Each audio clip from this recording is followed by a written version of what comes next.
cassettes. I had a Tascam Mm. four-track recorder. I used to do the same thing, like on cassettes. Yeah.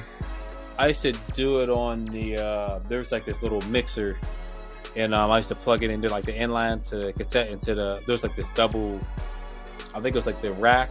It had like two sides, A and B.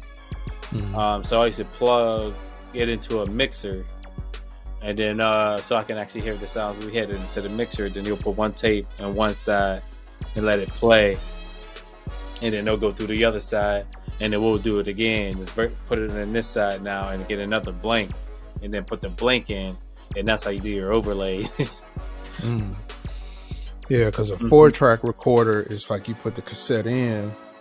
The first 2 tracks are on the A side, and then the other 2 tracks are on the B side, but they're going in reverse.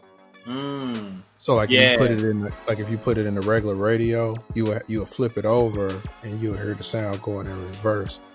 But it's like the 4-track recorder, you could just take that to the studio, put your inputs into it, and then there was people that had bigger track recorders. You could have a 16-track recorder, 32-track recorder. Yeah, that's crazy. Because I don't think there wasn't no Pro Tools or nothing out then. It was just like you just had to do everything.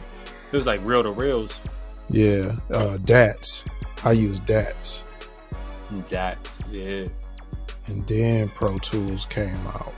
Man, the very first one I got was Audacity. I don't know if you remember Audacity. I think I remember it. Man, I had that on Windows XP. Oh yeah, I can't remember what it looked like. I remember that thing, man. That thing ancient. I remember only recorders in mono.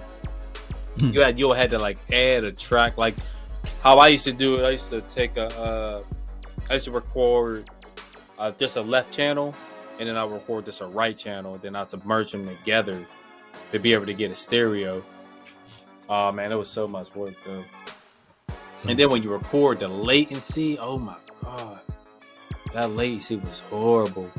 Like, I can't believe we used to record enough where we had to like move it back on track. Like everything you record, you had to like move it over. Like we just knew.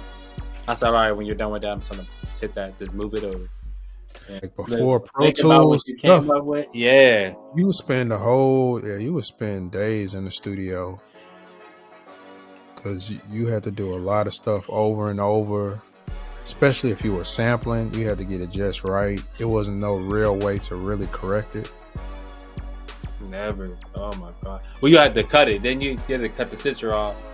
Well, I wasn't. That was like before my time. But it was still studios using reel-to-reels. But I never did the reels. It was like DATs were coming in when I started recording as a kid.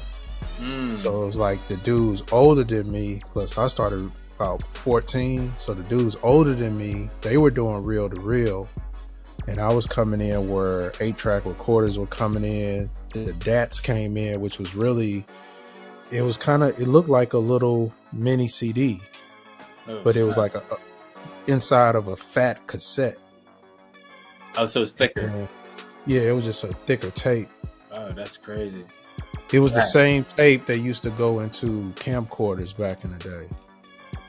Okay, so not the VHS, but the small 8-DAT tape. The real thing, yeah. They were like, same thing.